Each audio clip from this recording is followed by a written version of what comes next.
Welcome back to the Draft Brothers Prospect Analysis here on Last Stop Sports Talk, where I'm once again joined by Kian and Cody Kropp. The NFL Draft is quickly approaching, and there are some seriously overvalued prospects in this class that you guys should want your team to stay away from at all costs. And can I please get us started off with the biggest bust of the 2024 NFL Draft? Yeah, let's to title this is our Ain't My Guys video. Yeah. This is a guy that you don't want on your team, like you said. Like, you look at him, you're like, ain't my guy. Ain't my guy. Sorry about it. Nope. Drake May out of North Carolina ain't my guy. That's for sure. So this is a guy that misses throws regularly. That's a big problem. I mean, you are a quarterback.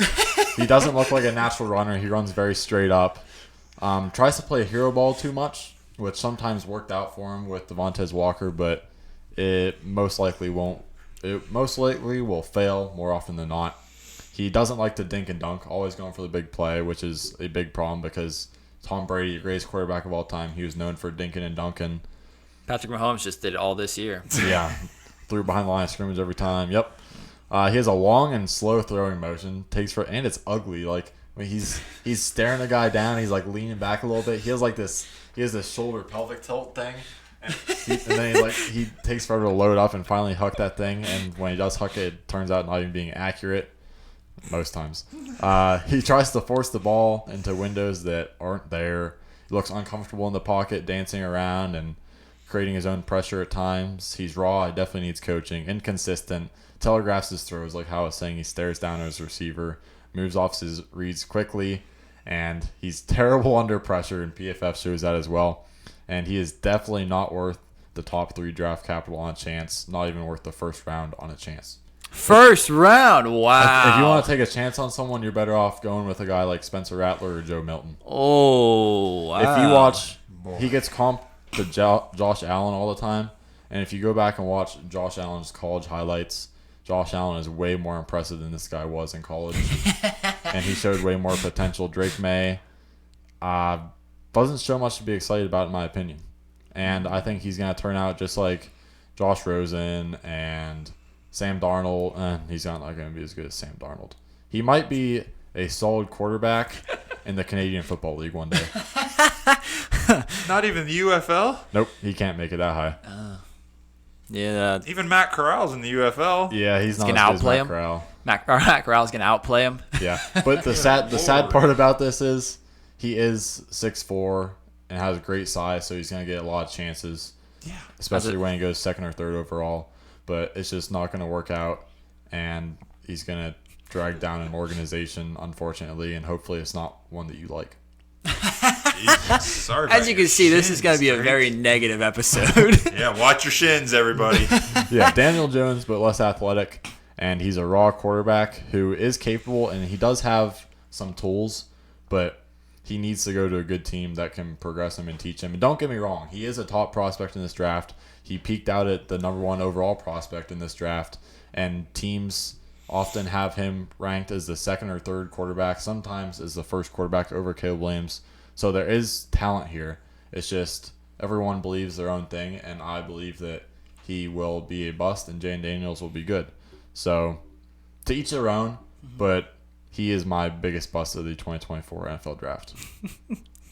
Okay. Well, I think me and Cody have the biggest our belief in the biggest bust in the NFL Draft, and it's J.J. McCarthy. Yeah. I don't know what scouts and GMs are looking at on film whenever they watch this guy. I don't believe in the I'm going to buy a quarterback with, quote, potential. I want my quarterback to show me something first. What J.J. McCarthy showed me is that he's got bad timing. That ball just hangs in the air somehow all the time. His abilities just feel limited. Now he is still young, so he could get better, but I want to see him get better first. I'm not spending the number 3 overall pick on this guy who hasn't shown me basically anything. He's out there talking right now. He's like, well, whenever you're looking at evaluating me, just know that I'm a winner. Like, what the hell did you do? What did you do on this team to help win the games? It was the offensive line that helped you. Blake Corum also did nothing, but Roman Wilson carried this offense and the offensive line. And Colson Loveland, too. Colson Loveland was bailing your ass out. I'm not a fan of JJ McCarthy. Even if he takes off and scrambles, this dude seems like he should be faster. He looks like a slender built dude. It's like, oh, he should have some wheels on him. Nope. No, he lumbers somehow, Yep. and he only weighs like 205. At the combine, he's 219, but he's not going to play at that. But I not impressed by JJ McCarthy at all. If a team wants to spend the number 3 overall or not, maybe even number 2 overall pick on him, then they are destroying their franchise for years to come. Yep, I completely agree. He's very mid to Yep. low mid. Yep. And that's the issue. Mm-hmm. He's being mocked way too high. And like, sure, I might like JJ McCarthy because he can obviously execute an offense if he's got bukus of time to do it from his great offensive line. But like, I might like him in like the 5th round, Yeah. 6th round. Yeah, he's the biggest question mark of the draft for me.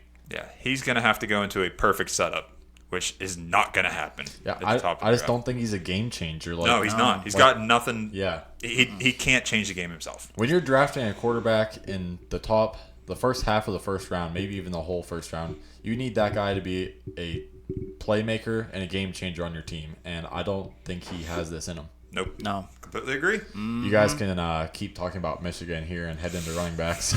Yeah, my already touched on it on our running backs 1 through 5 episode, but my running back ain't my guy is Blake Corum out of Michigan. This guy, like I said, the offensive line is what that offense ran through, which is why you hear Jim Harbaugh talking about maybe at number 5 they might draft just the number 1 offensive tackle because he sees what kind of success that can bring the team winning the national championship with the Michigan team with a good defense and a good offensive line.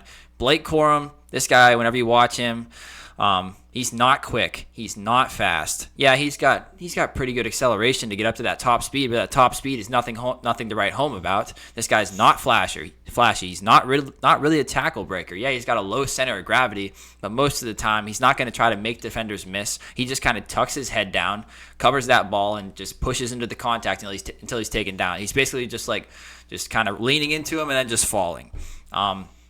Yeah, he's an okay receiver, but if I want, like, everybody's talking about, like, oh, he's gonna go to the Chargers with Jim Harbaugh again, and he's gonna be an every down back. Well, then I'm out of that. There's no way that I am buying into that kind of offense because Blake Corum, there are so many running backs in this draft and basically every draft that have special abilities that sets them apart from each other. Blake Corum doesn't have special abilities. He is a short, lumbering running back who, yeah, he can run through a big gap in the offensive line, but so could I. Yeah, if you got a great offensive line, yeah. But that's Blake the Great. Blake the Great, yeah. Blake Corum is the one who ranks up. He gets the 27 rushing touchdowns. He gets all the rushing yards, but they don't. Of course, they don't give those stats to the offensive linemen who actually deserve it and who give them those holes. Yeah, Donovan Mitchell succeeded in this offense as well. Donovan Edwards, I'm There sorry. you go. And that shares something. But I do have to respect the guy because last year he was one of the top running backs in the class and he could have declared, but he came back to Michigan saying, I want to win a national championship with this team for my guys, and that's exactly what he did. Yeah, he did do that. Anything you want to touch on there, Cody? No, he pretty much nailed it. Okay, so Sorry. my bust running back of the draft. You guys are going to see a common theme here with my guys Ain't my guys. Ain't my guys. With my ain't my guys, and that is I don't like one trick ponies unless that one trick is something that is huge. And a one trick pony running back in this class is Jalen Wright out of Tennessee. He has straight line speed and acceleration, and that's pretty much the end of the list. Other than that, slow change of direction, very rounded cuts, and because of this, he can't really make people miss. He's way too passive of a runner, doesn't want to lay the boom, doesn't want to make anyone miss, and he'll just wait for the hole to develop, and if it never develops, then he's not going to do anything, and if it does, then he's going to run straight through it, and if he gets met, then he gets met. Yeah. He's often running through big holes because of this Tennessee offensive line. Like I said, can't do much without a big hole to run through, and he struggles really bad when he's not in open space where he can use his straight line speed. And I don't see why he's rising so quickly on these running back rankings, because when I first scouted him, I believe he was ranked 8th maybe, and now he's moved all the way up to 4th, which is crazy to me. Yeah, I agree. Yeah, he was a guy who just rose because of the combine because he's a great athlete. And whenever you watch him on film, I completely agree and see what you see. Just indecisive runner who just good straight line speed, but he can't make you miss or break any tackles. Nope. Moving on to wide receivers. Yeah. So, the wide receiver number 4 here. Oh boy. Brian Thomas Jr. He's a my guy, but he also ain't my guy. Yeah. So when I said that I had Brian Thomas Jr. as a my guy, I said that when I first watched this guy, I hated him, and now I love him, and that really shows with my relationship with him. It's a love-hate relationship. Depends on what side of the bed I wake up on in the morning. Very bipolar. Very bipolar with Brian Thomas Jr. I do love him, but man, is he one-dimensional. He really is only used in the deep ball, and he's not great at contested catches, and he probably had a worse corner on because of Malik Neighbors being there. And I think if he goes against faster corners, then he may struggle, and unless he improves on his route running, then he's also going to struggle to create separation. He's not really a true number 1 receiver, people don't believe, and I can see why, because number 1 should be able to get open by themselves and not have to just rely on the go ball. Yeah, but man, I love the guy. Do you though? I do, yeah, because the potential is so high because he's big. He's like 6'3", 209. Yeah, 6'3", 209. He has good ball tracking, maintains speed through the catch. His yak is pretty darn good for his size. His acceleration and shiftiness is crazy for his size. And on these one-cut routes, he's amazing. But most of the time, you can't draft based on potential. Yeah, exactly. And these one-cut routes are, if you go against a guy like we just talked about in the defensive video, guy out of Michigan, the corner. Mike Sanderstill. Sanderstill. If you get a guy like that watches film, he knows your route. He knows your move, and he can jump him, and you will struggle. So yep. I love the potential, but right now I don't love what he brings to the table. Yeah, this guy is the most highly ranked and confusing wide receiver in the draft world this year. Evaluations are all over the map on this guy. Some guys are like, yeah, I wouldn't touch him in the first 3 rounds. Other guys are like, I'd draft him top 15. It's like nobody knows what to make of this guy because he had 1 year of production where it was very good. He was used as a tall, deep threat. He is an absolutely insane athlete for his size. I don't know what to do with this guy. I do both things with him. There you go. All right, we can move on. My guy I touched on the wide receiver 6 through 10 episode. One of Carson's my guys is Lad McConkey from Georgia. Let's go, Lad. Boring. Come on, Lad. This guy is boring in my opinion. He went to the combine and he showed out as an athlete, but I mean, I guess I'll mention some positives just to be nice to the guy because you have him as my guy. He's a decisive runner, decisive route runner, good acceleration. He knows how to beat zone coverage, but this guy feels like your regular, uninspiring slot receiver in the NFL. Who's just he's gonna find the open space, but he's not gonna do a whole lot after the catch. He'll probably catch the ball like right at the line of scrimmage, but then there is value in that in the NFL. But with my wide receivers, I want my guys to be special and be able to do something after the catch or even before the catch, like gain a ton of separation to make the corner just overly confused and overwhelmed, and just be flashing him. Be flashing that corner. Flash him. Flash him, yeah. I'd probably stop him in his tracks, yeah. But I just want my wide receivers to be something special, something like they have good speed or they have good after the catch ability or insane separation ability. And Lad McConkey just feels like what's lower than a jack? Like I guess he feels like a 9 of spades of all. I wouldn't say he's a jack of all trades, but like I'm going down the list further. Going down so like maybe a jack of spades of trades, but a master of none. I guess he's also a jack of none. No, you had it right with the 9 of spades of trades. Yeah, but a jack of none. Yes, there you go. Yes, sure. Well said. There we go. We got there. He feels like average, and I don't want just an average guy on my team. I want somebody who can be a special wide receiver and make plays for me. What are you trying to say about average? Yeah. What's wrong with average? Well, we're all below average. So, yeah. Do you have any receivers you want to hate on, Katie? No. Okay, I do not. I do have 2 more that I'm not going to go in depth with. I just want to mention because I feel like they're overvalued right now. Jalen Polk out of Washington. I agree. I said this in the wide receiver 11 through 15 breakdown. He is a great catcher of the ball, but he's not a great receiver. His hands and catching ability and catch radius are all insane. But he's slow, lazy blocker out here, doesn't understand his own, bad separation, and no yak. And Devontae Walker, on the other hand, he is a bad catcher and receiver. Okay. But he's a good athlete. He's a All right. He's a smooth runner. He does have some good catches, great acceleration and top speed. But I don't see him creating his own separation. Not great route running. And this showed at the Senior Bowl where he couldn't catch or create separation. And that's a big red flag. Yeah, I'd say Tight end time? tight end time. Tight ends. I have no tight ends, so you guys can take it away. Yeah, you love the tight end class. I don't love it. It is. Well, Cody and I have the same guy, so Cody, you can dive into this one. Hate to do it. Do it. Do it. Theo Johnson. Yep. Sorry about it, buddy. Great size. We'll start with that. Obviously, it's the size you want. 6'6", 260. Big guys, like something like a 40-inch vertical jump, I think he did at the combine. But boy, does all that not show up on the field somehow.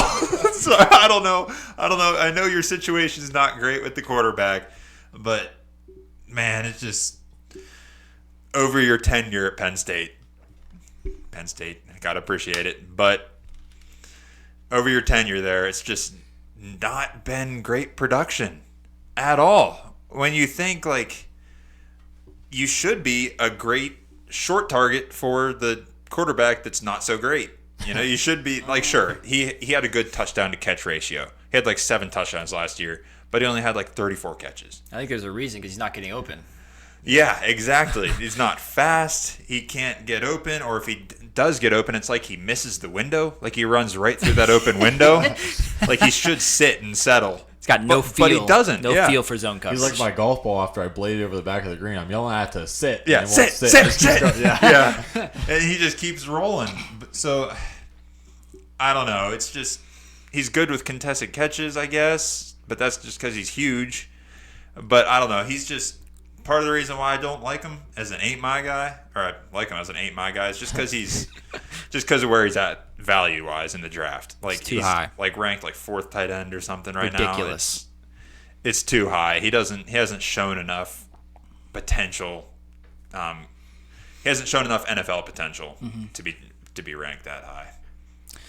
Yeah, this guy, watching him run, I would say he scoots. Yeah, he does scoot. Yeah. It's very slow, a slow scoot across the ground. And his contact balance is terrible. At 6'6", He's 260 pounds, how are you getting tackled so easily?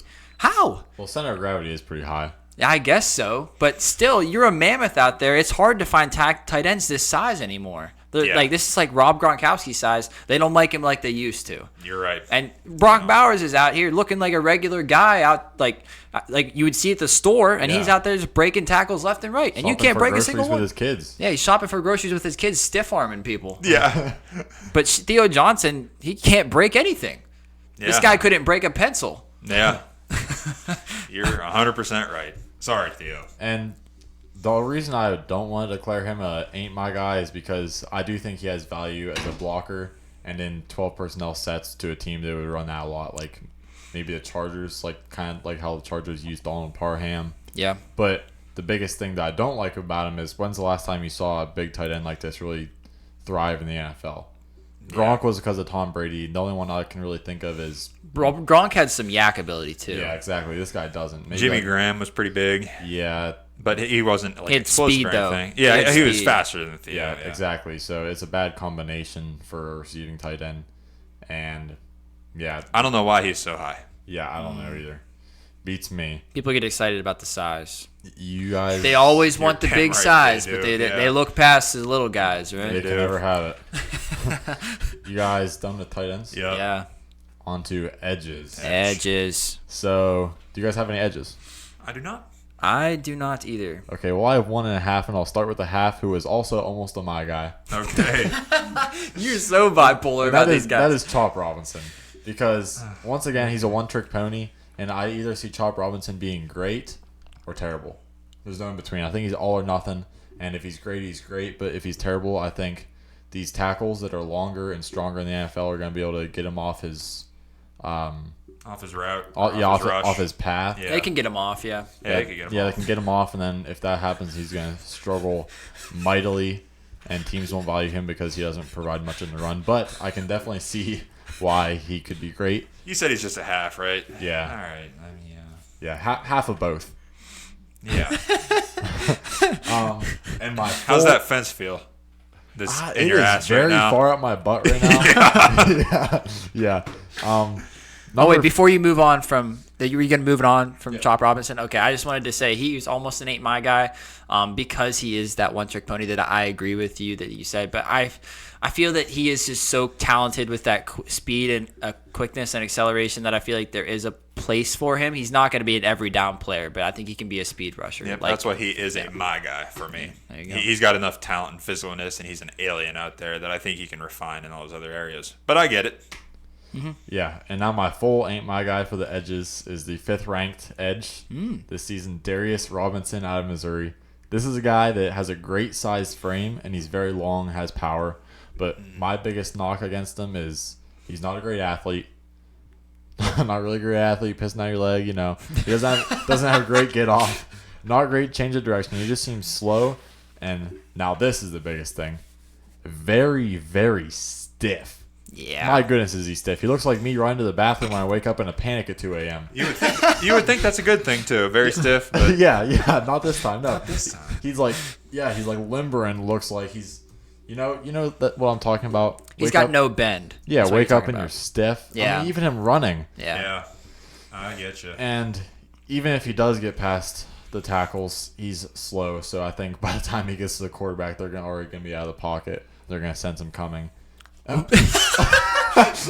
What is up with this So episode? many innuendos. And offensive tackles, he succeeded against in college, and I believe once he gets to the NFL, the tackles are going to be stronger and longer, and they're going to be able to counter him better. Yeah. Well said. Because he was only at Missouri too, so that I guess could be a knock as well. It's as far as SEC. competition-wise. I guess it is SEC. SEC. Yeah, But you're right. Yeah, but not as good of an SEC school. This guy is 6'5", 285, and he ran a 4.95 40-yard dash, which is not 34 great. and a half inch arms. Oh, yeah, he's long. Whoa. Yeah, 10 and 5/8 hands. Oh, put him a tight So end. I get why he could be ranked that high, but Yeah. that's another thing. Like you think it would show more. yeah, put him you, on. the Put him field. a tight end. Yeah, you guys are going to see in these highlights how stiff he really is. It is. Yeah, I noticed that too. It's like stiff and robotic. It's kind of comical to watch, actually. And this guy he's listed as an edge because they don't do like defensive end anymore. But Right. that's kind of his position. He's like a 3-4 defensive end where he would have faster outside linebackers who would be Around acting him. as the edges, speed rushers Sure. around him. But like that's kind of a dying breed in the NFL. a little bit. Unless they run a 3-4, then they would need somebody like this. But he's kind of almost positionless, and he is not an athlete at all, just like you said. Yeah. Yeah, pretty much. Any defensive tackles? Yes, I do have one. It is defensive tackle number. Where is he ranked on right now? Number 4. Yeah, defensive tackle number 4 is Braden Fisk. He's number 3 actually. Number Yeah, he's Three. number 3 at Even FSU. worse. Even worse. Out of Florida State, Braden Fisk. This guy, he is another guy who rose over my guy, Tavondre Sweat, because of the combine. He's 6'4", 292. Yeah, he's got quick feet. He's fast. He ran a 4.78 40-yard dash. That was best among D tackles. He's got the speed of an edge in pursuit. But he's going to be, at his size, 292 pounds, he's going to be going up against interior offensive linemen. He's going to be double teamed sometimes, and this guy cannot break off of a single team, let alone a double team. Feels like a guy who is, yeah, he'd be a good like track athlete. Maybe he's good at shot put or discus or something, but this guy is not the best football player as of right now in his career. Good athlete, but just doesn't really understand how to shed blocks quickly to get into the backfield. He more just tries to use his quickness to like squeeze between offensive linemen, but I mean, you're not really squeezing between anybody at 292. Not You really. kind of you need to be able to use your upper body strength to throw them to the side like Devondre Sweat does, and then run through. This guy doesn't really do that. Doesn't understand hand usage at this point in his career. Just an athlete out there. Yeah, I also thought he was weak, and his hands definitely needed to work as well. Yeah. That's the next position, I think. Yeah. Linebackers, anything? No. No, We know this linebacker class is bad. Yeah. except for Edge. Yeah, Yeah. except for Edge and Cropper. Yeah. Any corners? Yeah, I got one, and I guess I'll start out with my corner because he's ranked right now consensus cornerback 1. I'm a Quinyon Mitchell guy. I touched on that on our Defensive My Guys episode. But Terrion Arnold is one spot above him at number 11 overall, projected to go 13 to the Raiders. At the Combine, shortly after the Combine, Quinyon Mitchell passed him up and was the cornerback 1 in the class. In my opinion, deservedly so, soon after the Combine, because Quinyon Mitchell ran a 4.33 in the 40-yard dash, and Terrion Arnold ran a 4.51. Huh. And now I know that speed is not everything, but at the cornerback position, where you are strictly a follower, most of the time you do not know where the wide receiver is going to go. You just need that speed, need that quickness, movement ability to stay in that wide receiver's pocket. Wherever he goes, you got to know what bubblegum he's chewing. I fear that watching Terrion Arnold's tape, you can see that his lack of speed does show up sometimes. Sometimes he gets a little lax and relies on an underthrown ball to be able to catch back up to the receiver, and that just kind of scares me. I'm not like, that doesn't mean that I don't want Terrion Arnold on my team at all, but at 11th overall in the overall rankings on the big board, that is very rich for me. I don't know. Like, I get that he got all this production this year because nobody wanted to throw Kool-Aid McKinstry's way, which is why Terrion Arnold leaped up the rankings, because he was putting on a show over on the other side of the field. But yep. I fear for his kind of lower movement abilities compared to like Quinyon Mitchell and Nate Wiggins and some of those top corners. But yeah. Yeah. Well, one corner I had is Quinyon Mitchell. Ouch. Sorry about it. But right off the bat for me, one of the things is he played at Toledo. And that conference against those teams, he might have showed out and looked like a great corner, which sure, he's got talent. You can't deny it and all that, and physicals and all that good stuff. But I think he's lacking in route anticipation. He's not as great in man. His hip movement isn't quite there yet. Like, sometimes he can turn too early or something like that, or get caught behind the receiver downfield. And I think that that's an issue a lot because of the conference he played in. Like, compared to a Terrion Arnold who played in the SEC against big schools like that. His eyes aren't great yet. I don't think that's there. I think there's work to do. So I think, yeah, sure, I think he could be an NFL guy, but being the number 2 corner in the class right now, I think that's too high. Yeah, I do think this guy has a good chance of being a star corner in the UFL. Yeah, you're right. Wow. Yeah. Ouch. Yeah. I think that's the level of competition he plays against. Pretty much. And I think part of the reason he might be so high is I think he showed out at his Senior Bowl. He did. I think so. So that kind of ups it too. And I think he could be great in the UFL. Yeah. He was busting Lad McConkey all week in the Senior Bowl. Watch, I guess he's busting him. Yeah. Come on, Quinyon, prove him wrong. I believe in you, buddy. Yeah, I mean, I hope he does, but he's just not the number 2 CB in this class at all. That's because he's number 1. Not that either. Any safeties? No, the safety class is bad. Yeah. Yeah. No, I got no safeties. Nope, me neither. So that concludes this very negative video Ain't about my guys. Yeah, about Ain't My Guys. So sorry for your shins. Yeah. Got bashed in a little bit there. Yeah, we were kicking them for sure. Yeah. So we'll have a live stream coming up for the NFL draft. So check that out, and you guys can ask us whatever questions you have during that. We'll be breaking down every pick, every prospect, where we think teams should go. The date of that will be Thursday, April 25th. can't remember what time it starts, but we'll be starting it starts at 8. Okay, we'll be starting our live stream probably shortly before that, maybe 7:30, 7:45, somewhere around there. But yeah, we'll be bringing you guys our rankings. We're gonna come up with all these guys that we made videos for. We're gonna rank them all, and then we're gonna make our own consensus between us three, and you're gonna see how different we are from the overall consensus of the whole draft community. It'll be interesting. Yeah, and so you guys can come watch this live stream if you don't want to watch the live stream of NFL Network just gabbing on about boring stuff, prospects. How great JJ McCarthy is. Yeah, glazing JJ and glazing Drake May. Oh man, we'll be flipping out whenever they're drafted. Yeah, probably. Cletus will have some. He'll say some weird stuff, probably some weird stories. Or the Vikings trade up to #1 overall to draft JJ McCarthy and. All right, so with that note, go check out our previous videos. Yeah, they're a little more positive. They're a little more positive. Go check out our My Guys videos. Yeah, the draft may be more positive as well. It depends on how the teams do and where they pick players. But yeah, so thanks for watching, everyone. Comment down below, like, share, subscribe, turn on post notifications, and we'll see you on the next one.